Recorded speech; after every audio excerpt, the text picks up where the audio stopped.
Hello students, आज हम start करने वाले हैं 8th standard science lesson number 1 living world and classification of microbes.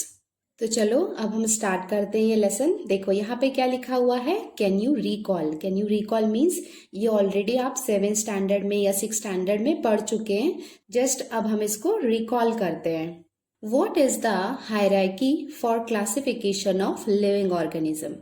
Who invented binomial system of nomenclature? Which levels of hierarchy are considered while writing the name in binomial nomenclature? बच्चों, अगर आपको याद होगा तो last 7th standard में आपने hierarchy for classification किया था, ठीक है, जिसमें आपने किसी पर्टिकुलर एग्जाम्पल्स को लेके उसको kingdom, phylum, class, order, family, genus और स्पीसीज में डिवाइड किया था।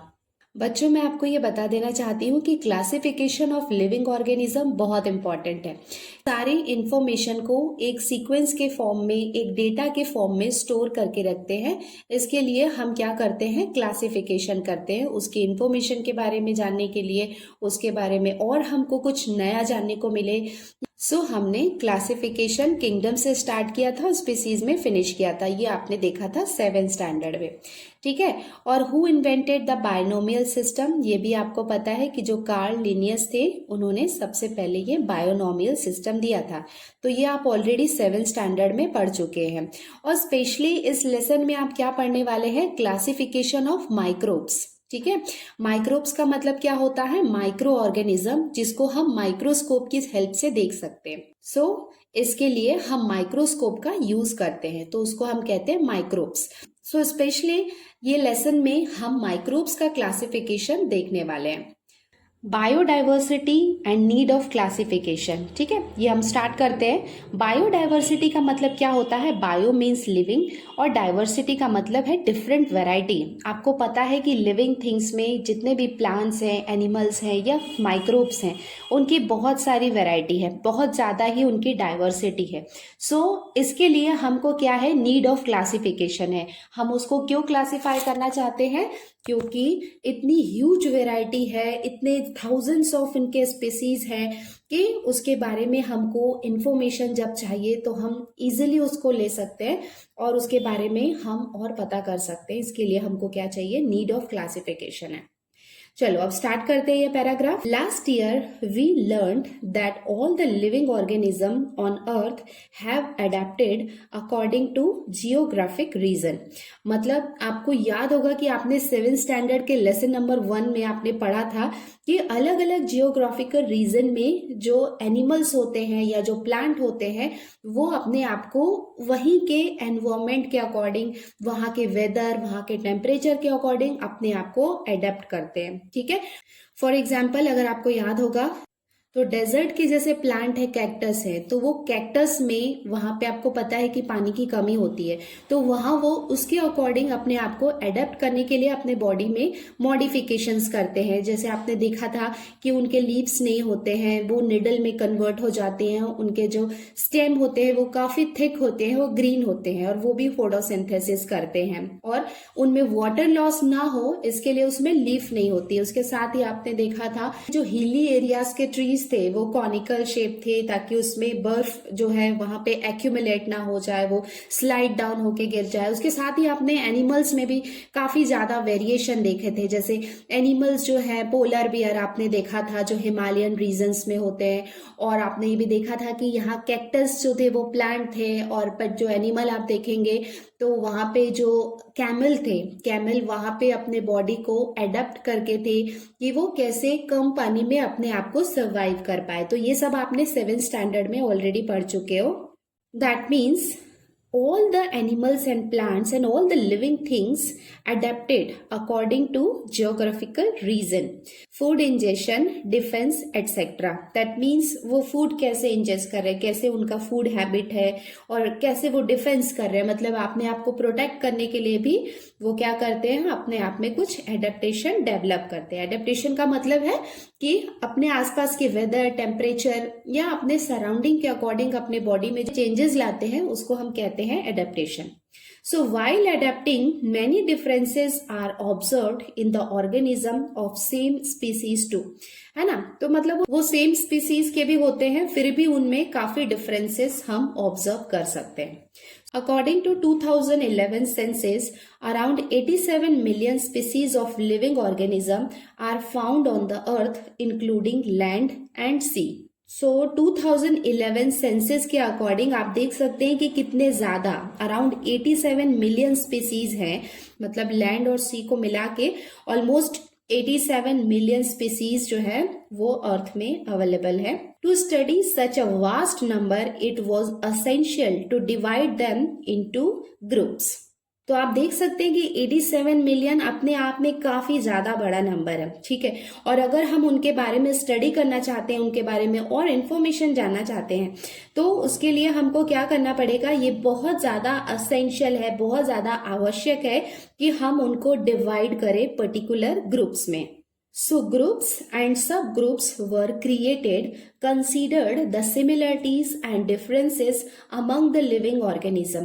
So उनको ग्रुप्स और सबग्रुप्स में रखने के लिए हमने क्या किया, हमने देखा कि क्या क्या उसमें सिमिलरिटीज है और क्या क्या उसमें डिफरेंसेस है.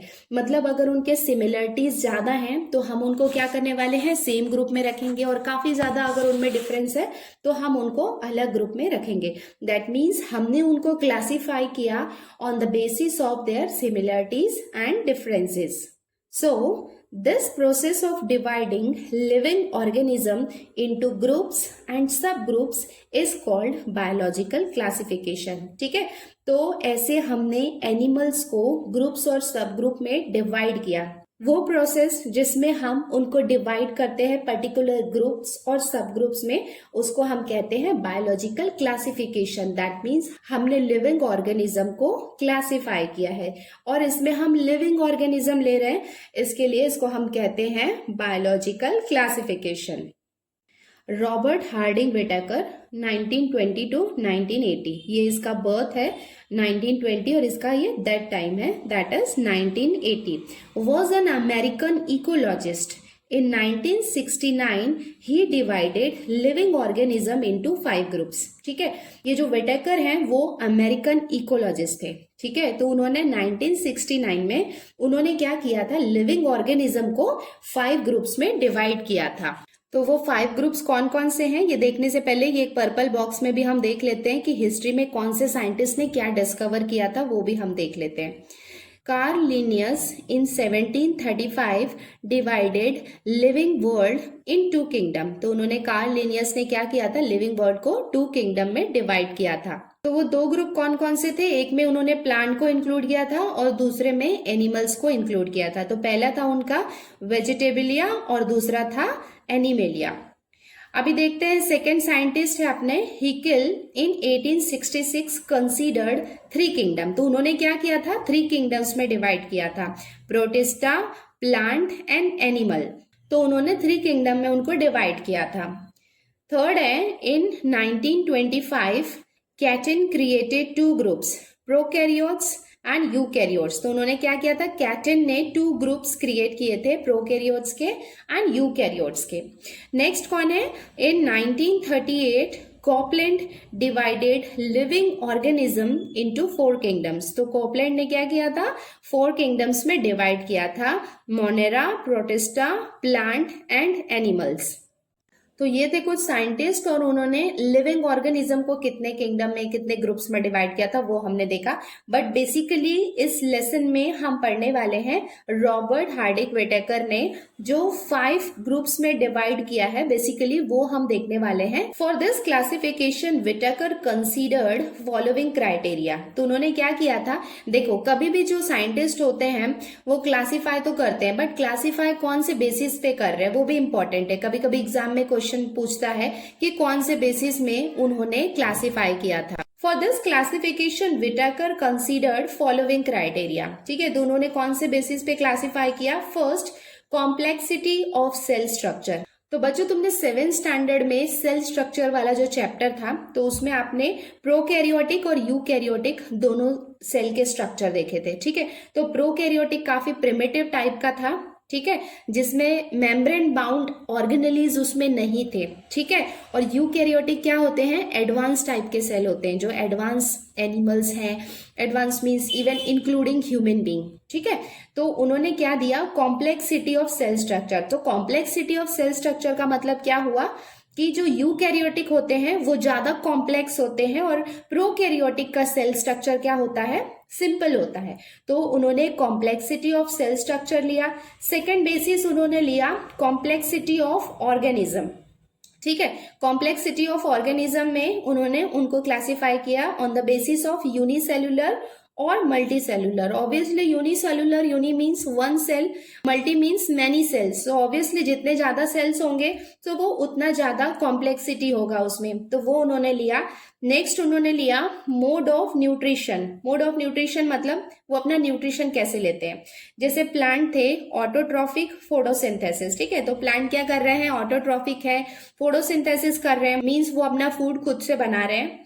फंगी होते हैं, वो क्या करते हैं, सेप्रोफाइटिक होते हैं। सेप्रोफाइटिक का मतलब क्या होता है, एब्जॉर्प्शन फ्रॉम डेड ऑर्गेनिज्म, ठीक है। जो डेड ऑर्गेनिज्म होते हैं, डेड प्लांट्स, डेड एनिमल्स होते हैं, उनसे वो न्यूट्रिशन लेते हैं। तो ये जो मोड ऑफ न्यूट्रिशन है जिसमें हम डेड ऑर्गेनिज्म से फूड एब्जॉर्ब करते हैं, उस मोड ऑफ न्यूट्रिशन को कहते हैं सेप्रोफाइटिक। सो नेक्स्ट वाला ग्रुप है एनिमल्स। एनिमल्स क्या होते हैं, हेटेरोट्रॉफिक होते हैं एंड इंजेस्टिव होते हैं। मतलब इंजेस्टिव का मतलब वो अपने फूड को किस मोड में ले रहे हैं, मतलब कैसे खा रहे हैं। हेटेरोट्रॉफिक मीन्स ऑब्वियसली एनिमल्स अपना फूड बना तो नहीं रहे, अल्टीमेटली वो प्लांट पे ही डिपेंड है, ठीक है। दैट मीन्स वो अपना फूड जो है वो किसी अदर सोर्स से ले रहे हैं, वो प्रोडक्शन ऑफ फूड नहीं कर रहे हैं, तो उनको हम कहते हैं हेटेरोट्रॉफिक। फोर्थ पॉइंट है लाइफस्टाइल। तो प्लांट्स जो होते हैं वो क्या होते हैं, प्रोड्यूसर्स होते हैं, क्योंकि वो अपना फूड खुद प्रोड्यूस करते हैं by the process of photosynthesis. Second होते हैं एनिमल्स। एनिमल्स को हम क्या कहते हैं, कंज्यूमर। कंज्यूमर क्यों होंगे, क्योंकि वो प्लांट से फूड को कंज्यूम करते हैं, वो अपना फूड खुद से प्रोड्यूस नहीं करते हैं। नेक्स्ट आता है फंगी। सो फंगस क्या होते हैं, डिकम्पोजर्स होते हैं। वो अपना न्यूट्रिशन डेड प्लांट और डेड एनिमल से लेते हैं और उनको सिंपल कंपोनेंट्स में कन्वर्ट कर देते हैं और उनसे न्यूट्रिशन एब्जॉर्ब कर लेते हैं। नेक्स्ट है phylogenetic relationship, means prokaryotic to eukaryotic, unicellular to multicellular. That means ऐसा माना जाता है कि पहले जो था, अर्थ जो था, वो धीरे धीरे डेवलप हुआ। दैट मीन्स हम जो है बिल्कुल एडवांस कैटेगरी के हैं, और ये जो था यूनिसेल्युलर और प्रोकैरियोटिक से स्टार्ट हुआ और धीरे धीरे धीरे डेवलपमेंट के बाद जो है जो मल्टी सेल्युलर हैं और जो यूकैरियोटिक एनिमल्स हैं वो बने हैं प्रोकैरियोटिक और यूनिसेल्युलर से। तो दैट इज क्या है, वो एक डेवलपमेंट का प्रोसेस है, उसको हम कहते हैं फाइलोजेनेटिक रिलेशनशिप। तो इनके बीच का रिलेशनशिप क्या है, कौन किससे डेवलप हुआ है, तो वो बेसिस को भी उन्होंने इसमें लिया है। तो ये हो गया क्राइटेरिया फॉर द क्लासिफिकेशन, ठीक है। अभी जो इसमें मोस्ट इंपॉर्टेंट है वो है टेबल, जो आपको बहुत अच्छे से समझना होगा, जिससे आप पूरे लेसन का ओवरव्यू इसमें देख सकते हैं कि हम क्या बताना चाह रहे हैं इस लेसन में। ये है figure 1.1 5 kingdom system of classification. Living organism को हमने 2 पार्ट्स में डिवाइड किया। पहला होता है प्रोकैरियोटिक और दूसरा होता है यूकैरियोटिक। सो प्रोकैरियोटिक सेल्स में क्या होते हैं, मेम्ब्रेन बाउंड सेल ऑर्गेनल्स नहीं होते हैं, और यूकैरियोटिक में मेम्ब्रेन बाउंड सेल ऑर्गेनल्स होते हैं। अगर आपको याद होगा कि सेल ऑर्गेनल्स मीन्स का माइटोकॉन्ड्रिया, क्लोरोप्लास्ट, न्यूक्लियस। अब हम एक न्यूक्लियस का एग्जांपल लेते हैं। तो न्यूक्लियस में जेनेटिक इंफॉर्मेशन स्टोर होती है, ठीक है। तो यूकैरियोटिक का जो न्यूक्लियस होता है वो क्या होता है, मेम्ब्रेन बाउंड होता है। मेम्ब्रेन बाउंड मतलब उसके बाहर एक लेयर होती है, ठीक है, उसको हम कहते हैं मेम्ब्रेन बाउंड न्यूक्लियस, जो किसमें होता है, यूकैरियोटिक में। बट वो प्रोकैरियोटिक में ऐसा कोई भी आउटसाइड मेम्ब्रेन नहीं पाया जाता है। दैट मीन्स वो काफी प्रिमिटिव और काफी सिंपल टाइप का स्ट्रक्चर होता है प्रोकैरियोटिक का। अभी प्रोकैरियोटिक में क्या होते हैं, जितने भी प्रोकैरियोटिक्स होते हैं वो यूनिसेल्युलर। यूनिसेल्युलर मीन्स उनमें सिर्फ 1 सेल होता है, ठीक है। तो यूनिसेल्युलर में हमने सबसे पहला जो किंगडम था वो हमने निकाला, ठीक है। तो एक्चुअली इसमें क्या है, टोटल 5 किंगडम्स है। फर्स्ट किंगडम हो गया मोनेरा। सो मोनेरा कहाँ से डेवलप हुआ है, वो यूनिसेल्युलर है और वो प्रोकैरियोटिक। दैट मीन्स जितने भी लिविंग ऑर्गेनिजम्स हैं जो प्रोकैरियोटिक हैं और यूनिसेल्युलर हैं वो आते हैं किंगडम मोनेरा के अंदर। सेकेंड है यूकैरियोट्स। ठीक है, यूकैरियोट्स में आपको पता है कि यूकैरियोट्स एडवांस होते हैं प्रोकैरियोट्स में, बट यूकैरियोट्स में भी कुछ लिविंग ऑर्गेनिज्म यूनिसेलुलर होते हैं और कुछ मल्टी सेलुलर होते हैं। तो यूनिसेलुलर जो यूकैरियोटिक हैं उनको हम रखते हैं किंगडम 2। किंगडम 2 में क्या होगा? प्रोटिस्टा। प्रोटिस्टा क्या होते हैं? जो यूनिसेलुलर तो है बट वो यूकैरियोट्स हैं। उसके बाद मल्टी सेलुलर को हम डिवाइड करेंगे किंगडम 3, किंगडम 4 एंड किंगडम 5 में। सो किंगडम 3 में आते हैं फंगी। ठीक है, तो फंगी क्या होते हैं? उनमें सेल वॉल प्रेजेंट होता है but organism can't perform photosynthesis. That means वो थोड़ा क्लोज तो है प्लांट की, फंगी कि उनमें सेल वॉल होता है बट उनमें क्लोरोफिल नहीं पाया जाता है, जिसके लिए वो फोटोसिंथेसिस परफॉर्म नहीं कर सकते हैं। उसके बाद किंगडम 4 में आता है प्लांटी। ठीक है, प्लांटी में जितने भी प्लांट्स होते हैं वो प्लांटी में आता है। दैट मीन्स उनमें सेल वॉल प्रेजेंट होते हैं and organism can perform photosynthesis. ठीक है, उनमें सेल वॉल प्रेजेंट होता है और वो फोटोसिंथेसिस परफॉर्म कर सकते हैं। उसके बाद आता है किंगडम 5 एनिमेलिया। एनिमेलिया का मतलब है जितने भी एनिमल्स हैं वो किंगडम 5 में आते हैं, नो सेल वॉल। ठीक है, तो ये डिफरेंस भी होता है प्लांट सेल और एनिमल सेल का। अगर आपको याद होगा तो आपने ये 7th स्टैंडर्ड में ऑलरेडी पढ़ा है कि जो प्लांट सेल होते हैं उनमें सेल वॉल प्रेजेंट होता है। दैट मीन्स उनका जो आउटर लेयर होता है वो होता है सेल वॉल, और एनिमल सेल का जो आउटर लेयर होता है वो होता है सेल मेम्ब्रेन। ठीक है, ये डिफरेंस होता है। सो एनिमेलिया में सेल वॉल प्रेजेंट नहीं होता है। तो अब हम देख सकते हैं कि विटाकर ने 5 किंगडम क्लासिफिकेशन किया था, जिसमें किंगडम 1 है मोनेरा, किंगडम 2 है प्रोटिस्टा, किंगडम 3 है फंगी, किंगडम 4 है प्लांटी, किंगडम 5 है एनिमेलिया। ठीक है, मोनेरा जो होते हैं वो होते हैं यूनिसेलुलर प्रोकैरियोटिक, प्रोटिस्टा होते हैं यूनिसेलुलर यूकैरियोटिक, फंगी जो होते हैं वो मल्टीसेलुलर यूकैरियोट्स हैं। किंगडम 4 में प्लांटी जो है वो भी मल्टीसेलुलर यूकैरियोटिक के कैटेगरी में आते हैं, और एनिमेलिया भी है वो मल्टीसेलुलर यूकैरियोट्स में आते हैं। दैट मीन्स इनके सिमिलरिटीज, डिफरेंसेस और इनका क्राइटेरिया जो था वो मैं आपको ऑलरेडी बता चुकी हूँ। So on the basis of this उन्होंने ऐसे क्लासिफिकेशन किया। इसको हम कहते हैं 5 किंगडम क्लासिफिकेशन। 5 किंगडम क्लासिफिकेशन का मतलब है हमने जितने भी लिविंग ऑर्गेनिज्म हैं उनको हमने 5 किंगडम में क्लासिफाई किया है। अब इस चैप्टर में हम क्या करने वाले हैं? क्लासिफिकेशन ऑफ माइक्रोब्स पढ़ने वाले हैं। सो बेसिकली माइक्रोब्स जो होते हैं वो क्या होते हैं? सिंगल सेल होते हैं। दैट मीन्स वो यूजुअली यूनिसेलुलर होते हैं। माइक्रोब्स का मतलब जिनको हम माइक्रोस्कोप के हेल्प से देखते हैं। तो बेसिकली माइक्रोब्स की कैटेगरी में आते हैं first 3 kingdoms, that is kingdom 1 Monera, kingdom 2 Protista और किंगडम 3 फंगी। ठीक है, तो बेसिकली इस लेसन में हम ये 3 किंगडम्स को डिटेल में पढ़ने वाले हैं। तो अब हम स्टार्ट करते हैं किंगडम 1 से। तो किंगडम 1 है मोनेरा। तो यहाँ पे एक स्मॉल एक्टिविटी दी हुई है। देखो उसमें क्या दिया हुआ है? Take a small drop of curd और buttermilk on a clean glass slide. तो एक ग्लास स्लाइड हम लेंगे और उसमें हम 1 ड्रॉप ऑफ कर्ड, है ना, या बटर मिल्क, दही हम उसमें लेंगे एक small drop, dilute it with a little water. ठीक है, अगर वो थिक होगा तो उसमें हम थोड़ा सा पानी डालेंगे। Carefully keep a cover slip, उसके ऊपर हम कवर स्लिप रख देंगे। Observe it under high power of compound microscope. तो अब हम इसको ऑब्जर्व करेंगे कंपाउंड माइक्रोस्कोप में। What did you see means आपको क्या दिखाई दे रहा है? Moving small rod like microbes are lactobacilli bacteria. तो जब आप उसको माइक्रोस्कोप में देखेंगे तो आपको छोटे छोटे मूविंग, दैट मीन्स मूव करते हुए small rod like micro organisms आपको दिखाई देंगे। और वो कौन से बैक्टीरिया होंगे? Lactobacilli bacteria. All types of bacteria and blue-green algae are included in the kingdom Monera। तो मतलब जितने भी बैक्टीरिया होते हैं और जितने भी ब्लू ग्रीन एल्गी होती हैं, ठीक है, उनको हम इंक्लूड करते हैं किंगडम मोनेरा में। अब देखो figure 1.2 organisms from kingdom Monera. तो यहाँ पे कुछ एग्जाम्पल्स दिए हुए हैं जो किंगडम मोनेरा के अंदर आते हैं। तो सबसे पहले आपको यहाँ पे दिख रहा होगा स्ट्रेप्टोकोकस निमोनी। ठीक है, ये क्या होता है, जो निमोनिया होता है उसकी ये बैक्टीरिया है, तो इसका नाम है स्ट्रेप्टोकोकस निमोनी। नेक्स्ट आपको दिख रहा होगा क्लॉस्ट्रेडियम टेटानी। ये देखो, इन सारे बैक्टीरियाज के आपको शेप साइज अलग अलग दिखाई दे रहे होंगे। नेक्स्ट आपको फिगर में दिख रहा होगा ट्रिपोनीमा पैलिडम। नेक्स्ट आपको दिख रहा होगा विब्रियो कॉलेरी एंड यहाँ पे है सेल्मोनेला टाइफी। नेक्स्ट आपको दिख रहा होगा लेजियोनेला निमोनी। नेक्स्ट आपको दिख रहा होगा स्टेफाइलोकोकस ऑरियस, और यहाँ पे आप नीचे के साइड आप देखेंगे तो यहाँ आपको मिलेगा क्लॉस्ट्रेडियम बोट्यूलिनम।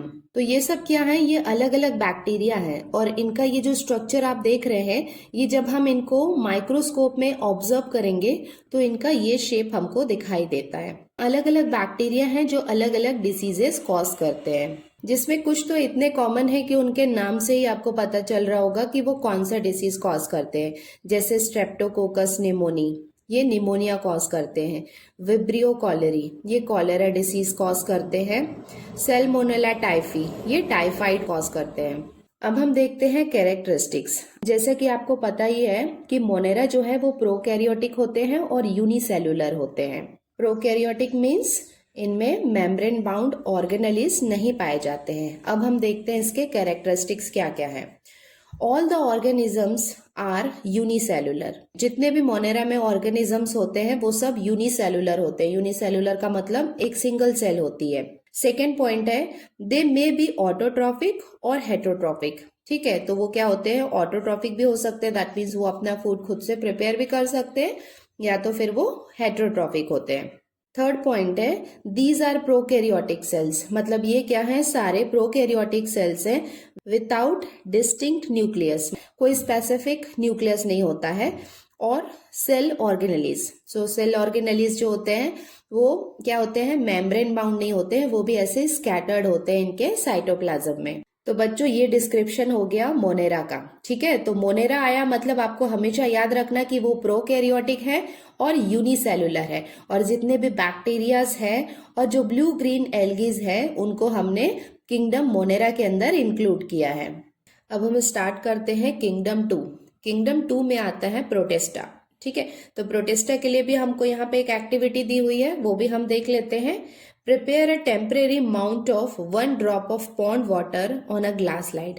टेम्परेरी माउंट का मतलब है कि हम जो स्लाइड बनाते हैं, ठीक है, 2 टाइप की स्लाइड होती है, एक परमानेंट होती है और एक टेम्परेरी होती है। टेम्परेरी का मतलब है जब हम उसको देख रहे हैं, ठीक है, उसके बाद जब कुछ दिन हो जाते हैं तो वो खराब हो जाती है। ऐसा नहीं है कि हम उसको लॉन्गर पीरियड के लिए रख सकते हैं। तो हमने क्या किया, पॉन्ड वाटर लिया। ठीक है, पॉन्ड में आप देख सकते हैं कहीं पे या पानी कहीं पे इकट्ठा होता है, तो वहां से हमने क्या लिया, 1 ड्रॉप ऑफ वाटर लिया और हमने उसको ग्लास स्लाइड पे रख दिया। तो जब भी हमको माइक्रोस्कोप में किसी ऑर्गेनिज्म को देखना होता है तो हम उसकी स्लाइड बनाते हैं। ठीक है, जिसके लिए हम ग्लास स्लाइड यूज करते हैं।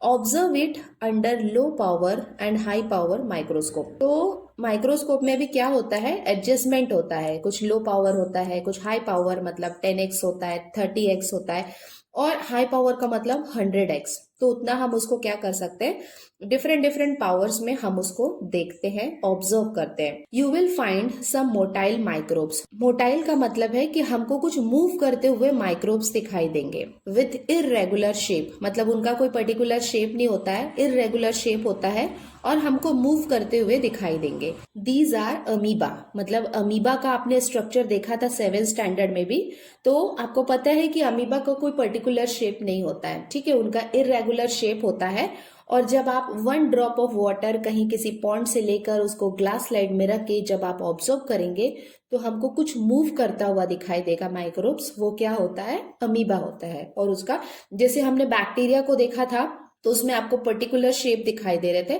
बट अमीबा का ऐसा कुछ पर्टिकुलर शेप नहीं है। इट मीन्स वो इररेगुलर शेप्स के होते हैं। अब हम देखते हैं कि प्रोटिस्टा के एग्जाम्पल्स क्या क्या हैं। तो यहाँ पे आप देख सकते हैं वॉल्वॉक्स। ये फिगर्स भी जो हमको दिए हुए हैं ये अंडर माइक्रोस्कोप हमने देखा है। तो फर्स्ट जो हमको दिख रहा है ये है वॉल्वॉक्स। नेक्स्ट आपको दिख रहा होगा पैरामीशियम, उसके बाद आपको दिख रहा होगा यूग्लिना, एंड देन आपको अमीबा दिख रहा होगा। अमीबा का कोई पर्टिकुलर शेप नहीं होता है। तो ये 4 एग्जाम्पल्स जो हैं वो हैं किंगडम प्रोटिस्टा के। तो जो भी किंगडम है बच्चों, उसके बारे में उसका जो बेसिक थिंग्स हैं वो आपको पता होना चाहिए, कुछ एग्जाम्पल्स पता होने चाहिए, उनके कैरेक्टरिस्टिक्स आपको पता होने चाहिए। अब हम देखते हैं किंगडम 2 प्रोटिस्टा की कैरेक्टरिस्टिक्स क्या क्या है। ठीक है, ये कैसे डिफरेंट है मोनेरा से। फर्स्ट है, Protista are single-celled microorganism with well-defined nucleus enclosed in a nuclear membrane। तो बच्चों आपने टेबल में देखा था कि मोनेरा जो था वो यूनिसेलुलर था और प्रोकैरियोटिक था। ठीक है, बट अब हम आए हैं प्रोटिस्टा में। तो प्रोटिस्टा जो है वो थोड़ा सा एडवांस है मोनेरा से। तो कैसे एडवांस है? पहले तो प्रोटिस्टा जो है वो यूकैरियोटिक यूनिसेलुलर होता है। ठीक है, मतलब यूनिसेलुलर है बट वो क्या है, यूकैरियोटिक है। और आपको पता है कि यूकैरियोटिक में न्यूक्लियर मेम्ब्रेन प्रेजेंट होता है। वही यहाँ पे हमको फर्स्ट कैरेक्टरिस्टिक्स दिया हुआ है, Protista are single celled organism. Obviously अगर वो यूनिसेलुलर है तो वो सिंगल सेल्ड है with well defined nucleus enclosed in a nuclear membrane. तो वहां पे क्या होता है, एक प्रॉपर न्यूक्लियस प्रेजेंट होता है और जिसके सराउंडिंग न्यूक्लियर मेम्ब्रेन भी प्रेजेंट होती है। सेकेंड पॉइंट है, दे हैव स्यूडोपोडिया और हेयर लाइक सीलिया और whip like flagella for locomotion. तो सबसे पहले आपको समझना होगा कि लोकोमोशन क्या होता है। लोकोमोशन वर्ड भी मोशन से आया। मोशन मतलब वो मूव कैसे करते हैं। तो मूव करने के लिए उनमें कुछ स्पेसिफिक पार्ट्स होते हैं। तो आप देख सकते हैं कि इसमें सूडोपोडिया और हेयर लाइक सीलिया, अगर आप अमीबा का स्ट्रक्चर देखेंगे तो ये मूव करने के लिए ये जो आउटग्रोथ दिख रहे हैं इनको हम कहते हैं सूडोपोडिया। तो इसके थ्रू ये जहां इनको मूव करना है उस तरफ ये सूडोपोडिया फॉर्म करते हैं और मूव करते हैं। ठीक है, और ये आपको दिख रहा होगा, अगर आप यूग्लिना का स्ट्रक्चर देखेंगे तो यहाँ पे आपको ये विप लाइक फ्लैजेला दिख रहा है। ठीक है, तो यहां से ये क्या करते हैं, मूव करते हैं। दैट मीन्स मूवमेंट के लिए भी एक स्पेसिफिक पार्ट इसमें होता है। थर्ड है ऑटोट्रॉप्स। तो अगर आप वॉल्वॉक्स और यूग्लिना को देखेंगे तो ये स्लाइटली ग्रीन कलर के होते हैं। That means they contain chloroplast. तो उनमें क्लोरोप्लास्ट होता है, तो वो फोटोसिंथेसिस कर सकते हैं और अपना फूड खुद से प्रिपेयर कर सकते हैं। That's why they are autotrophs. अभी हेट्रोट्रॉप्स में आते हैं अमीबा एंड पैरामीशियम। ठीक है, तो अमीबा और पैरामीशियम में क्लोरोप्लास्ट नहीं होता है, तो ये क्या होते हैं, ये हेट्रोट्रॉप्स होते हैं। दैट मीन्स ये किसी और होस्ट पे डिपेंड करते हैं फूड के लिए। तो अमीबा और पैरामीशियम क्या होते हैं, हेट्रोट्रॉप्स होते हैं। दैट मीन्स ये किसी और से अपना फूड ऑब्टेन करते हैं। तो ये तो हो गया हमारा किंगडम 2 प्रोटिस्टा। तो किंगडम 2 प्रोटिस्टा में आपको याद करने वाली बात ये है कि ये यूकैरियोटिक होते हैं, ये यूनिसेलुलर होते हैं। इसके 4 एग्जाम्पल हैं, ये बिल्कुल आपको बाय हार्ट होने चाहिए, Volvox, Euglena, paramecium and amoeba. उसके साथ ही इसके कैरेक्टरिस्टिक में जो मोस्ट इंपॉर्टेंट कैरेक्टरिस्टिक्स है, वेल डिफाइंड न्यूक्लियस। ठीक है, enclosed in a nuclear membrane. That means इनमें वेल डिफाइंड न्यूक्लियस होता है with nuclear membrane. So this is all about kingdom 2 protista. अब हम आते हैं थर्ड किंगडम में, दैट इज किंगडम 3 फंगी। तो किंगडम 3 फंगी जो है वो यूकैरियोटिक होते हैं और उसके साथ में ही वो मल्टी सेलुलर होते हैं। दैट मीन्स वो सिंगल सेल नहीं है, उसमें मल्टीपल मेनी सेल्स होते हैं। अब हम यहाँ पे एक्टिविटी देखते हैं कि हम कैसे ऑब्जर्व कर सकते हैं फंगी को। Take a moist piece of bread और bhakri and keep it in a container with lid for 2 to 3 days। तो हम क्या करेंगे, हम भाकरी या ब्रेड के पीसेस को लेंगे और हम उसको किसी कंटेनर में रख देंगे 2-3 days के लिए। After 2 to 3 days, a fine cotton thread-like tuft is found growing on the surface of the bread। तो ब्रेड के सरफेस में आपको कुछ ऐसा थ्रेड लाइक स्ट्रक्चर जो है वो ग्रो करता हुआ दिखाई देगा। Prepare a temporary mount of few threads from this culture and observe it under the microscope। तो वो जो थ्रेड लाइक स्ट्रक्चर डेवलप हुए हैं उसमें से हम कुछ थ्रेड्स को निकाल के उसको हम स्लाइड में रखेंगे और उसको हम ऑब्जर्व करेंगे माइक्रोस्कोप में। तो जब आप उसको ऑब्जर्व करेंगे तो वो कैसा दिखाई देगा, आप फिगर 1.4 में देख सकते हैं। ये फंगी का माइक्रोस्कोपिक स्ट्रक्चर है। तो देखो ये थ्रेड लाइक स्ट्रक्चर हमको ऐसे दिखाई देंगे। यहाँ पे इसके क्या क्या पार्ट है, देखो नीचे जो इसका बेस दिख रहा होगा, नीचे कुछ इसके रूट लाइक स्ट्रक्चर दिख रहे होंगे।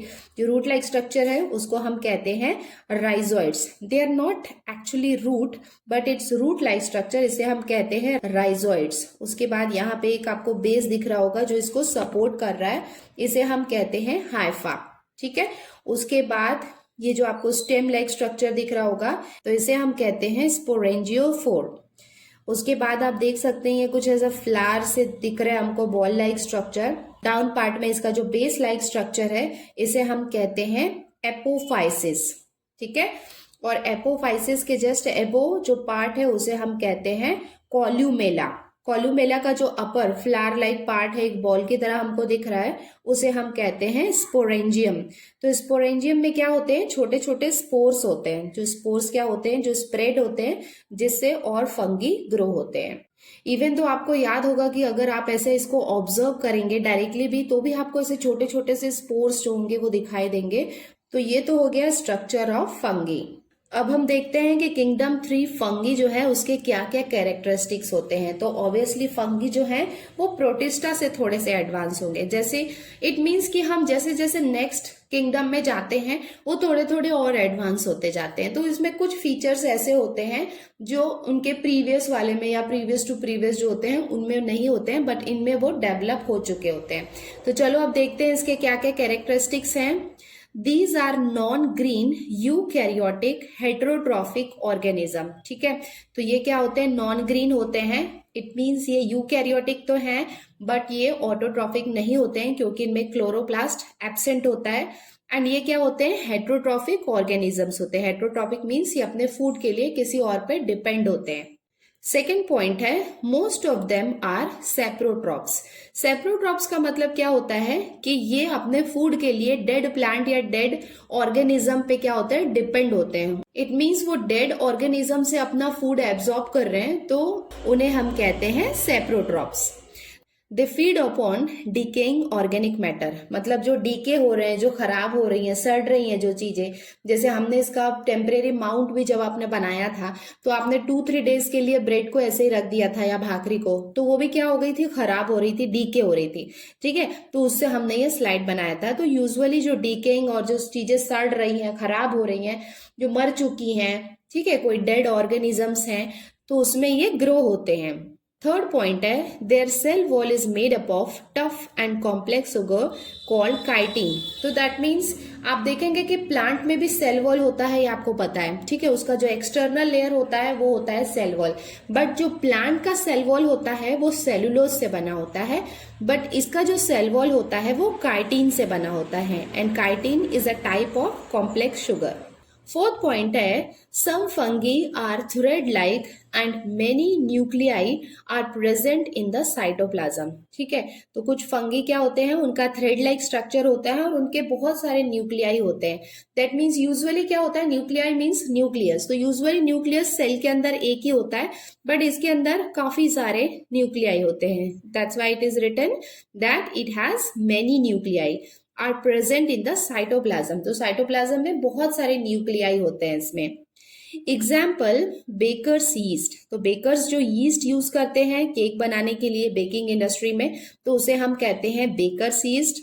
एस्परजिलस। तो एस्परजिलस क्या होते हैं, फंगस ऑन कॉर्न, मतलब कॉर्न में जो फंगस होते हैं उसे हम कहते हैं एस्परजिलस। Penicillium mushrooms. तो ये क्या हो गए, एग्जाम्पल्स हो गए किंगडम प्रोटिस्टा के। Too many system of classification are introduced after the Whittaker's. मतलब वेटेकर के बाद भी काफी सारे क्लासिफिकेशन आए, क्योंकि वेटेकर ने तो ये 5 किंगडम क्लासिफिकेशन दिया था। इसके बाद और साइंटिस्ट ने भी अलग अलग टाइप के सिस्टम ऑफ क्लासिफिकेशन दिए, but his 5 kingdom classification is widely accepted, मतलब उसको काफी हद तक एक्सेप्ट किया गया। तो फिगर 1.5 में सम फंगी दिए हुए हैं। फर्स्ट फिगर हो गया मशरूम और सेकंड भी हमको क्या है, फंगी का एग्जाम्पल दिया हुआ है। तो ये हो गए कुछ पिक्चर्स फंगी के।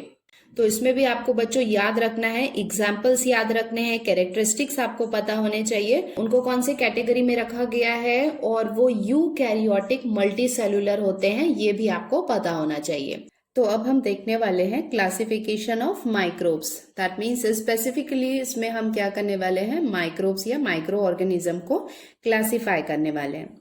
Among the living organisms, microorganisms are largest in number. ठीक है, अगर हम कंपेयर करें सारे लिविंग ऑर्गेनिज्म का, तो जो माइक्रो ऑर्गेनिजम्स होते हैं वो लार्जेस्ट नंबर पे होते हैं, मतलब वो ज्यादा अमाउंट में प्रेजेंट होते हैं।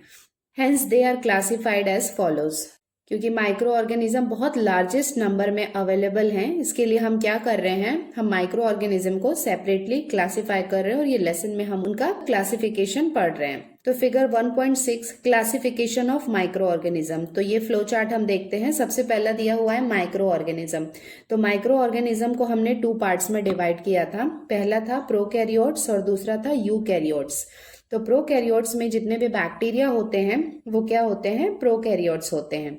सेकेंड है यूकैरियोट्स। यूकैरियोट्स का मतलब है इसमें मेम्ब्रेन बाउंड ऑर्गेनेलीज प्रेजेंट होते हैं। इसमें आते हैं प्रोटिस्टा, फंगी और एल्गी। अभी आप देख सकते हैं with reference to size of microbes remember. तो यूजुअली जो माइक्रोब्स होते हैं वो बहुत स्मॉलर साइज के होते हैं, तो उनको हम मेजर करते हैं माइक्रोमीटर में। तो वो उसका यहाँ पे हम यूनिट देख सकते हैं कि माइक्रोमीटर कितना होता है। तो ये 1 मीटर इक्वल्स टू 10⁶ माइक्रोमीटर होता है। तो यूजुअली माइक्रोब्स के साइज को हम माइक्रोमीटर में लिखते हैं, और कभी कभी वो बहुत ज्यादा स्मॉलर होते हैं तो हम उनको नैनोमीटर में भी लिखते हैं। नैनोमीटर जो होता है वो माइक्रोमीटर से भी छोटा होता है। तो 1 metre equals to 10⁹ nanometre. Nanometre को स्मॉल एन और स्मॉल एम से हम रिप्रेजेंट करते हैं। तो चलो अब हम स्टार्ट करते हैं नंबर 1 बैक्टीरिया से। बैक्टीरिया जो है वो क्या होते हैं, प्रोकैरियोट्स होते हैं, जिसका साइज होता है वो कितना होता है, 1 माइक्रोमीटर टू 10 माइक्रोमीटर। और यहाँ पे आप देख सकते हैं फिगर 1.7 में सम बैक्टीरिया आपको दिए हुए हैं। ठीक है, तो इनके शेप के अकॉर्डिंग इन बैक्टीरियाज को इनके नाम दिए हुए हैं। फर्स्ट है आप देख सकते हैं कोकस, उसके बाद आप देख सकते हैं कोकोबैसिलस, उसके बाद बैसिलस, देन विब्रियो। विब्रियो का शेप कैसा होता है, कॉमा शेप्ड होता है। उसके बाद आप देख सकते हैं स्पिरिलम। तो चलो अब हम कुछ कैरेक्टरिस्टिक्स देखते हैं बैक्टीरिया के। बैक्टीरिया क्या होते हैं, यूनिसेलुलर होते हैं, सिंगल सेल होते हैं, इंडिपेंडेंट होते हैं और पैरासिटिक ऑर्गेनिज्म होते हैं। इंडिपेंडेंट मतलब वो किसी पे पर्टिकुलरली वो किसी पे डिपेंड नहीं होते हैं, वो फ्रीली एनवायरमेंट में वो प्रेजेंट होते हैं। पैरासिटिक ऑर्गेनिज्म क्यों बोल रहे हैं, क्योंकि वो अपने न्यूट्रिशन के लिए किसी होस्ट पे डिपेंड करते हैं। तो वो किसी होस्ट पे जाते हैं और उससे उनका फूड एब्जॉर्ब करते हैं। ठीक है, तो इसके लिए ये क्या होंगे, पैरासिटिक होंगे। Sometimes many bacteria together form colonies. तो कभी कभी वो इंडिपेंडेंटली सिंगल भी बैक्टीरिया होते हैं, कभी कभार वो आपस में ग्रुप बना के भी रहते हैं। तो जब वो ग्रुप में रहते हैं तो उनको हम बोलते हैं कि वो कॉलोनीज में हैं। सेकेंड कैरेक्टरिस्टिक्स हम देखते हैं, bacterial cell is prokaryotic with cell wall. ठीक है, तो वो क्या होती है, उनकी सेल जो होती है वो प्रोकैरियोटिक होती है और उनमें सेल वॉल होती है, बट डिस्टिंक्ट न्यूक्लियस और cell organelles are absent. Distinct nucleus मतलब एक सेपरेट, एक स्पेसिफिक न्यूक्लियस, एक क्लियर न्यूक्लियस जो होता है वो उसमें एब्सेंट होता है। और सेल ऑर्गेनल्स जो होते हैं जैसे माइटोकॉन्ड्रिया है, एंडोप्लाज्मिक रेटिकुलम है, ये सब एब्सेंट होते हैं बैक्टीरिया में। थर्ड पॉइंट है they reproduce by simple binary fission. By का मतलब होता है 2, सो वो क्या होते हैं, सिंपली 2 पार्ट्स में डिवाइड हो जाते हैं, इसको हम कहते हैं बाइनरी फिजन। तो वो कैसे रिप्रोड्यूस हो रहे हैं, वो अपनी जनरेशन को कैसे बढ़ाते हैं, bye simple binary fission. Binary fission क्या है, it is a mode of reproduction. Asexual type का ये रिप्रोडक्शन है, जिसमें सिंपली जो सेल होता है वो 2 पार्ट्स में डिवाइड हो जाता है, जिसे हम कहते हैं binary fission. Fourth point is in favourable condition bacteria grow vigorously and can double their number in 20 minutes. ठीक है, तो ये फेवरेबल कंडीशन का मतलब क्या होता है कि बैक्टीरिया को भी एक पर्टिकुलर टेम्परेचर, वेदर, उसके सराउंडिंग में कुछ कंडीशंस होते हैं। अगर वो अवेलेबल नहीं होते हैं तो वो एज इट इज रहते हैं, बट जब उनको फेवरेबल कंडीशन मिल जाती है, एक प्रॉपर टेम्परेचर मिल जाता है, मॉइस्चर मिल जाता है जो उसको रिक्वायर्ड होता है उनको रिप्रोड्यूस करने के लिए, तो वो काफी ज्यादा फास्ट, विगरसली मतलब बहुत ज्यादा फास्ट वो क्या करते हैं, ग्रो करते हैं। जैसे आप देख सकते हैं कि वो 20 मिनट्स में डबल हो जाता है उनका नंबर। सो ये हो गया हमारा बैक्टीरिया। अब हम आते हैं second micro organism, that is protozoa. So protozoa का साइज जो होता है वो थोड़ा सा बड़ा होता है बैक्टीरिया से, तो अप्रोक्सीमेटली इसका साइज होता है 200 माइक्रोमीटर। तो चलो अब हम इसकी कैरेक्टरिस्टिक्स देख लेते हैं। तो प्रोटोजोआ में यूजुअली क्या आते हैं, तो प्रोटोजोआ के ऑलरेडी आपने फिगर 1.3 में कुछ एग्जांपल्स देख चुके हैं, जैसे वॉल्वॉक्स है, पैरामीशियम है, यूग्लिना है, अमीबा है, ये सब क्या है, प्रोटोजोआ होते हैं। So protozoan are found in soil, fresh water and sea water. तो ये कहाँ कहाँ पे हमको मिलते हैं, यूजुअली हमको सॉइल में मिलते हैं, फ्रेश वाटर में या रिवर वाटर में हमको मिलते हैं, और सी वाटर में ये हमको मिलते हैं। फ्रेश वाटर का मतलब है जो वाटर सॉल्टी नहीं होता है, चाहे वो पॉन्ड का वाटर हो, रिवर का वाटर हो, तो उसको हम कहते हैं फ्रेश वाटर। तो यूजुअली वो हमको फ्रेश वाटर में मिलते हैं या सी वाटर में भी ये हमको मिलते हैं। Some are found in the body of other organism and are pathogenic. तो कभी कभार ये क्या होते हैं, बॉडी के अंदर भी चले जाते हैं किसी ऑर्गेनिजम्स के, एनिमल्स के, ह्यूमन बींग्स के, और ये पर्टिकुलर डिसीजेस भी कॉज करते हैं। तो इन दैट कंडीशन ये क्या होते हैं, पैथोजेनिक होते हैं। पैथोजेनिक मीन्स वो हमारे बॉडी के लिए हार्मफुल होते हैं अगर वो हमारे बॉडी के अंदर चले जाते हैं। इसीलिए कहा जाता है कि हमें क्लीन वाटर पीना चाहिए। जैसे कहीं पॉन्ड या रिवर का अगर वाटर क्लीन नहीं है और अगर हमने उसको पी लिया तो इनडायरेक्टली ये जो माइक्रो ऑर्गेनिज्म है ये हमारे स्टमक के अंदर जा सकते हैं और ये हमारे लिए पैथोजेनिक हो सकते हैं, हमको कोई पर्टिकुलर डिसीजेस जो है वो डेवलप कर सकते हैं। सेकेंड पॉइंट है, these are unicellular organism with eukaryotic cell. तो ये क्या होते हैं, प्रोटोजोअन्स जो होते हैं वो यूनिसेल्युलर होते हैं, सिंगल सेल ऑर्गेनिजम्स होते हैं, बट यूकैरियोटिक सेल, बट उनका सेल क्या होता है, यूकैरियोटिक होता है, मतलब उसमें न्यूक्लियस और अदर सेल ऑर्गेनल्स भी प्रेजेंट होते हैं। थर्ड पॉइंट है, there is great variation in cell structure. तो इनके सेल स्ट्रक्चर जो होते हैं वो काफी डिफरेंट होते हैं, अलग अलग शेप्स के होते हैं। ऑर्गन्स ऑफ लोकोमोशन, मतलब उनको मोशन करने के लिए जो इनमें जो पर्टिकुलर ऑर्गन्स होते हैं वो भी, उसमें भी काफी वैरायटी होती है। जैसे आपने देखा था कि सूडोपोडिया होता है, फ्लैजिला होता है, तो काफी वेरिएशन हमको मिलता है। And mode of nutrition among protozoans, तो इनमें मोड ऑफ न्यूट्रिशन में भी हमको काफी ज्यादा वेरिएशन देखने को मिलती है। दैट मीन्स ये ऑटोट्रॉप्स भी होते हैं, हेट्रोट्रॉप्स भी होते हैं। These organism reproduce by simple cell division. तो इनका मोड ऑफ रिप्रोडक्शन क्या होता है, by simple cell division. Cell division में क्या होता है, प्रॉपर जो न्यूक्लियस होता है वो सबसे पहले 2 पार्ट्स में डिवाइड होता है और धीरे धीरे 1 सेल से 2 सेल डेवलप होते हैं, तो उसे हम कहते हैं सेल डिवीजन। आप फर्दर क्लासेस में डिटेल में पढ़ने वाले हो कि सेल डिवीजन क्या होता है। तो अभी आपके लिए इतना जानना जरूरी है क्योंकि ये क्या है, यूकैरियोटिक है, तो इसमें न्यूक्लियस डिवाइड होगा, उसके बाद धीरे धीरे इसका साइटोप्लाज्म डिवाइड होगा और एक सिंगल सेल से 2 सेल प्रोड्यूस होते हैं। Example, amoeba, paramecium, free living in dirty water. इसके हम एग्जाम्पल्स देखते हैं कि ये कहाँ कहाँ मिलते हैं। एग्जाम्पल है amoeba and paramecium, free living in dirty water. तो पॉन्ड में या कहीं हमको गंदा पानी या कहीं पे रुका हुआ पानी होता है तो डर्टी वाटर में यूजुअली अमीबा और पैरामीशियम प्रेजेंट होते हैं। अभी देखो यहाँ पे क्या दिया हुआ है, एंड अमीबा हिस्टोलाइटिका।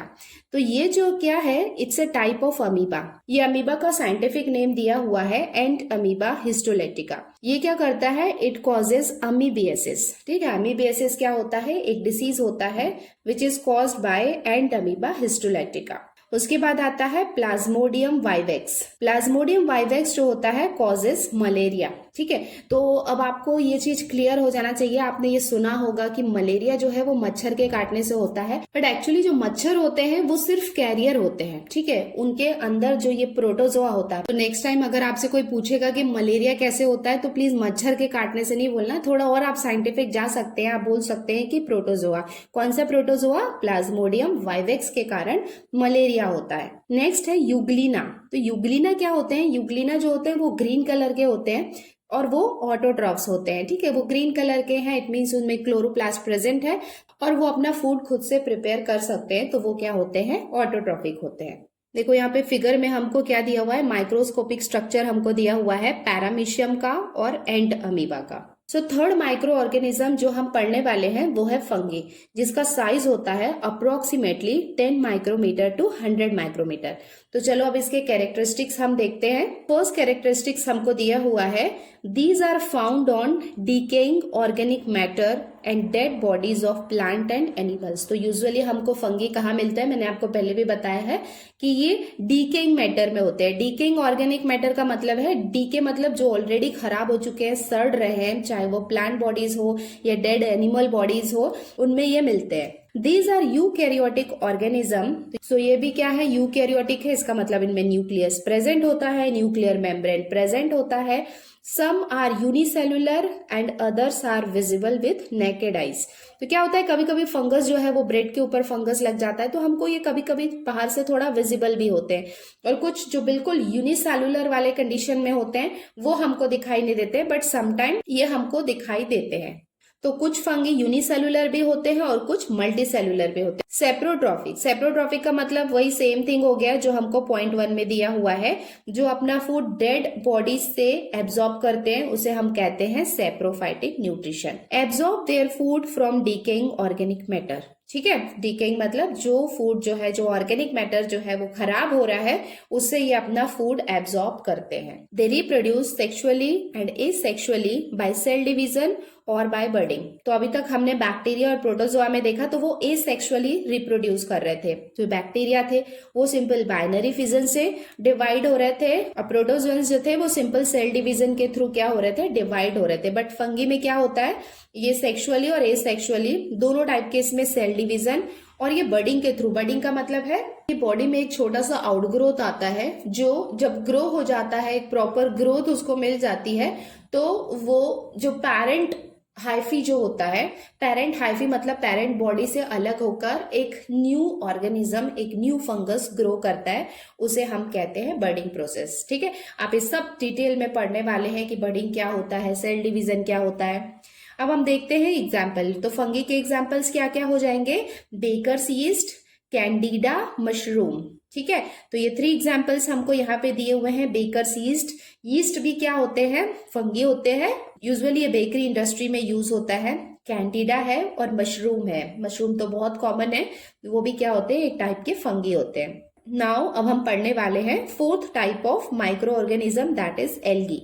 तो एल्गी का साइज हमको कितना दिया हुआ है, approximately 10 micrometre to 100 micrometre. They are aquatic, aquatic का मतलब क्या होते हैं, यूजुअली ये पानी में हमको मिलते हैं। सेकेंड पॉइंट हमको दिया हुआ है यूकैरियोटिक यूनिसेलुलर ऑटोट्रॉफिक ऑर्गेनिज्म। तो ये क्या है, यूनिसेलुलर है, दैट मीन्स इनमें सेल ऑर्गेनल्स प्रेजेंट है, इनमें प्रॉपर न्यूक्लियस प्रेजेंट है, और ये यूनिसेलुलर है, और इसके साथ में ही ये ऑटोट्रॉफिक ऑर्गेनिजम्स है। दैट मीन्स एल्गी क्या होते हैं, एल्गी यूजुअली ग्रीन कलर के होते हैं। तो ग्रीन कलर का जो लेयर होता है वो थोड़ा मॉइस्ट सॉइल में भी या रिवर के आसपास का एरिया जहां पे थोड़ा पानी होता है वहां पे ग्रीन कलर का लेयर हो जाता है, उसको हम कहते हैं एल्गी। ठीक है, और इनमें फोटोसिंथेसिस होता है क्योंकि इनमें क्लोरोफिल पाया जाता है, दैट्स वाई वो क्या होते हैं, ग्रीन कलर के होते हैं, और ये ऑटोट्रॉफिक ऑर्गेनिजम्स हैं। Photosynthesis is carried out with the help of chloroplast present in the cell. तो इनके सेल में क्लोरोप्लास्ट प्रेजेंट होता है, और क्लोरोप्लास्ट में क्लोरोफिल होता है, जिसके कारण ये क्या कर सकते हैं, फोटोसिंथेसिस कर सकते हैं। तो चलो हम एल्गी के कुछ एग्जाम्पल्स भी देख लेते हैं। यहाँ पे हमको 2 एग्जाम्पल्स दिए हुए हैं। फर्स्ट एग्जाम्पल है क्लोरेला और सेकेंड एग्जाम्पल है Chlamydomonas.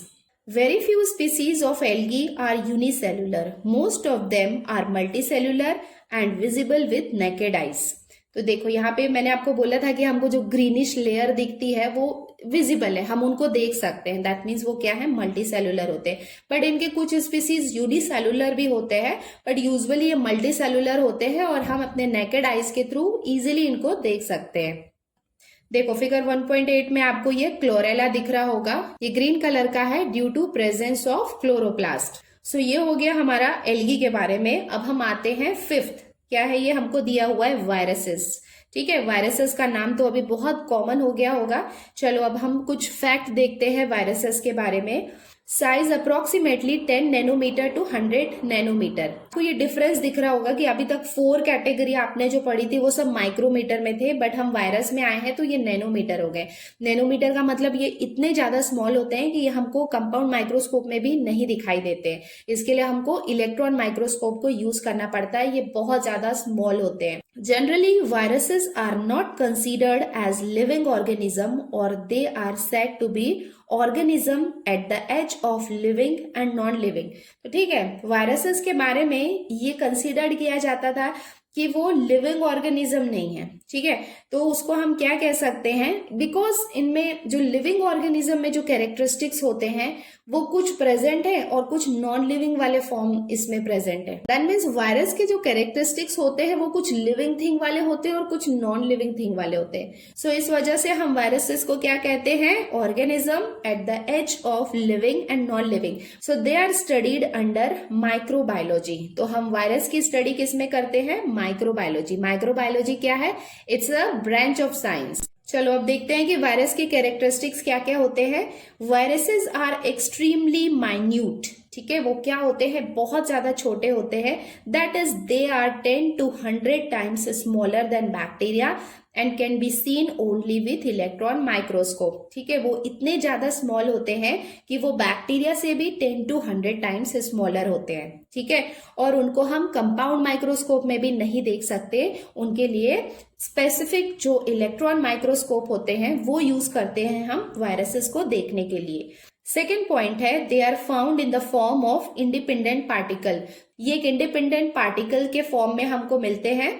Viruses is a long molecule of DNA और RNA covered by a protein coat। तो इनका स्ट्रक्चर जो होता है वो बिल्कुल ही अलग होता है, ऐसे पर्टिकुलर सेल नहीं होता है जैसे कि हमने प्रोकैरियोटिक में हमने देखा था और यूकैरियोटिक में हमने देखा था कि ये पर्टिकुलर सेल होता है, सेल वॉल होता है। तो वैसा बिल्कुल भी नहीं होता है। वायरस का स्ट्रक्चर जो होता है वो बिल्कुल अलग होता है। कैसा होता है कि virus is a long molecule of DNA. DNA और आरएनए क्या होता है, जेनेटिक मटेरियल होता है। जेनेटिक मटेरियल का मतलब क्या हुआ कि न्यू जेनरेशन को ग्रो करने के लिए डीएनए और आरएनए जो होते हैं वो जेनेटिक मटेरियल होते हैं। तो यूजुअली वायरस किससे बने होते हैं, ये बने होते हैं डीएनए से, which is covered by protein coat. अगर हम वायरस का स्ट्रक्चर देखेंगे तो सिर्फ इसके बाहर के साइड में एक प्रोटीन की कोटिंग होती है और इसके अंदर जेनेटिक मटेरियल होता है। जेनेटिक मटेरियल या तो डीएनए होता है या आरएनए होता है। डीएनए का फुल फॉर्म होता है डीऑक्सी राइबो न्यूक्लिक एसिड और आरएनए का फुल फॉर्म होता है राइबो न्यूक्लिक एसिड। तो ये क्या है, दोनों जो है वो जेनेटिक मटेरियल हैं। इसके बारे में आप डिटेल में स्टडी करने वाले हैं। अभी आपके लिए फिलहाल ये जानना जरूरी है कि डीएनए और आरएनए जो है वो दोनों क्या होते हैं, जेनेटिक मटेरियल होता है। तो वायरस का स्ट्रक्चर क्या होता है, जब भी वायरस का स्ट्रक्चर की अगर हम बात कर रहे हैं तो इसका आउटर एक प्रोटीन का कोटिंग होता है जिसके अंदर या तो डीएनए होता है या आरएनए होता है, दोनों नहीं होते हैं उसमें। अब हम देखते हैं third point, viruses survive only in living plant और animal cells and produce their own protein with the help of host cell and create their numerous replica। तो वायरस का ये कैरेक्टरिस्टिक्स होता है कि वो सरवाइव कर सकते हैं सिर्फ लिविंग ऑर्गेनिज्म के अंदर। या तो वो प्लांट हो सकते हैं या तो फिर वो एनिमल हो सकते हैं या ह्यूमन बीइंग हो सकते हैं, बट वो डिवाइड होके अपनी जनरेशन को बढ़ाते हैं और उसके मल्टीपल कॉपीज बनाते हैं। रेप्लिका मतलब वो अपने जैसे बहुत सारे कॉपीज बनाते हैं, बट उसके लिए वो क्या करते हैं, ये सारा काम वो किसी होस्ट के अंदर करते हैं। होस्ट क्या होगा, वो प्लांट भी हो सकता है होस्ट, वो एनिमल भी हो सकता है, वो ह्यूमन बीइंग भी हो सकता है। दैट मीन्स जो ये लिविंग ऑर्गेनिज्म के अंदर जब चले जाते हैं तो ये होस्ट के प्रोटीन को यूज करते हैं और ये अपनी रेप्लिका बनाते हैं। रेप्लिका का मतलब हुआ कि अपने जैसी बहुत सारी कॉपीज बनाते हैं। Then they destroy the host cell and become free. तो सबसे पहले तो ये क्या करते हैं कि होस्ट सेल के अंदर चले जाते हैं, ठीक है, और उनका जो आउटर जो प्रोटीन का जो लेयर होता है उसको यूज करते हैं। होस्ट सेल की हेल्प से वो अपनी रेप्लिका बनाते हैं और जब उनके बहुत सारे नंबर हो जाते हैं तो वो सेल को डिस्ट्रॉय कर देते हैं और बाहर आ जाते हैं। दूसरे सेल्स को भी इन्फेक्ट करना स्टार्ट कर देते हैं। इन्फेक्ट करने का मतलब है जब उनकी काफी सारी कॉपीज बन जाती हैं तो उनके अगल बगल जितने भी सेल्स होते हैं वो फिर से उसके अंदर जाते हैं और उसके बाद वो फिर से डिस्ट्रॉय करेंगे और ऐसे धीरे धीरे वायरसेस का नंबर जो होता है वो बढ़ने लगता है। These free viruses again infect new cells। तो ऐसे वो क्या करते हैं, धीरे धीरे ये क्या करते हैं, सारे सेल्स को इन्फेक्ट करने का काम करने लगते हैं। Viruses causes many diseases to plant and animals. तो ये प्लांट में, एनिमल में काफी सारे डिसीजेस कॉज करते हैं। उसके साथ ही ये ह्यूमन बीइंग में भी डिसीजेस कॉज कर सकते हैं। बहुत कॉमन एग्जांपल आपके सामने है कि कोरोना भी क्या है, एक वायरसेस है, और वो कैसे सेल को इन्फेक्ट करता है, उसको डिस्ट्रॉय करता है, और दूसरे सेल में क्या होता है, वो एंटर करता है और धीरे धीरे अपना इन्फेक्शन बढ़ाता जाता है। थिंग है वायरसेस जो सिर्फ लिविंग ऑर्गेनिज्म के अंदर जाता है और इस तरह से अपने आप को स्प्रेड करता है। So this is all about the viruses. तो यहाँ पे हमको एक एग्जाम्पल दिया हुआ है tomato wilt virus. Tomato wilt virus में क्या होता है, टोमेटो की जो लीव्स होती हैं वो काफी मुरझाई हुई सी लगती हैं, फोल्ड हो जाती हैं, तो वो डिसीज के कारण होती है। कौन सा डिसीज होता है, टोमेटो विल्ट डिसीज। उसके साथ में ही काफी सारे डिसीजेस जो होते हैं वो प्लांट में और एनिमल्स में वायरसेस के थ्रू कॉज किए जाते हैं। देखो यहाँ पे क्या दिया हुआ है, डू यू नो ह्यूमन के कुछ एग्जाम्पल्स दिए हुए हैं कि कौन कौन से वायरसेस हैं जो ह्यूमन को इन्फेक्ट करते हैं। पोलियो वायरस है, इन्फ्लुएंजा वायरस है, HIV, एड्स वायरस एटसेट्रा। देखो यहाँ पे 3 आपको डिसीजेस दिए हुए हैं जो बहुत कॉमन है। इसके लिए हम वायरसेस के लिए आप देख सकते हैं कि वैक्सीन लेना कितना इंपॉर्टेंट है। सेकेंड कैटेगरी है कैटल। कैटल का मतलब है जैसे भेड़ बकरी है, उसमें भी काफी सारे डिसीजेस वायरसेस के कारण होते हैं। एक कॉमन वायरस दिया हुआ है पिकोरना वायरस। नेक्स्ट है प्लांट्स में भी जो वायरसेस हैं वो काफी सारे डिसीजेस कॉज कर सकते हैं। टमेटो जो है उसका एग्जांपल हमको दिया हुआ है टमेटो विल्ट वायरस। तो ये हो गया first, tomato mosaic virus etcetera. उसमें टोमेटो जो होता है वो मोजेक की तरह हमको दिखाई देने लगता है, तो उसे हम कहते हैं tomato mosaic virus disease. Next है बैक्टीरियोफेज। Viruses attack bacteria. मतलब देख लो कि वायरस कितने डेंजरस होते हैं कि वो बैक्टीरिया को भी इन्फेक्ट कर सकते हैं। उन्हें हम कहते हैं बैक्टीरियोफेज। सो ये हो गए वायरसेस के एग्जाम्पल, और ये काफी ज्यादा इंपॉर्टेंट है, आपको सारे एग्जाम्पल्स याद करने होंगे। तो इसके साथ ही लेसन नंबर 1 हमने फिनिश कर दिया है बच्चों। आई होप आपको ये लेसन समझ में आया होगा। नेक्स्ट वीडियो में इसके सारे एक्सरसाइज क्वेश्चंस वो भी मैं आपको एक्सप्लेन करूंगी। Thank you.